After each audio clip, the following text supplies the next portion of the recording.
नाज़रीन, हैदराबाद में दोस्त की फायरिंग में दोस्त कत्ल थी वियो आहे। तफ़सील ले रहियो आहे सलीम मल्हा। जी सलीम।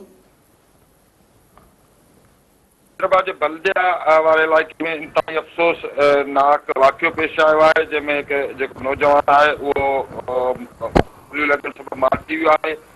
जेको नौजवान मारिजी वियो आहे उन जी सुञाणप अब्दुल अज़ीज़ खोसो जे तौर ते थी आहे। पुलिस जो चवणु आहे त जेको लाश आहे उहो पोस्टमार्टम जे लाइ सिविल अस्पताल हैदराबाद मुंतक़िल कयो वियो आहे ऐं शुरूआती तौर ते जेको ज़रियनि जो इहो चवणु आहे त हीउ जेको वाक़ियो आहे उहो जेको पेश आयो आहे इन जे लाइ ॿुधायो वञे त को दोस्त फायरिंग कई आहे जंहिं नतीजे में हीउ मारिजी वियो आहे। अलबत्ता पुलिस जो इहो चवणु आहे त जेको वाक़ियो आहे उहो ज़ाती दुश्मनी जे बुनियाद ते जेको आहे पेश आयो आहे। ईअं थो पियो त इहो जेको वाक़ियो आहे उहो ज़ाती दुश्मनी सबबि पेश आयो आहे। लाश जेको आहे सिविल अस्पताल मुंतक़िल करे उते ज़रूरी कार्रवाई कई वई आहे। जेको लाश हाणे हिन वक़्तु वारसनि हवाले कयो वेंदो।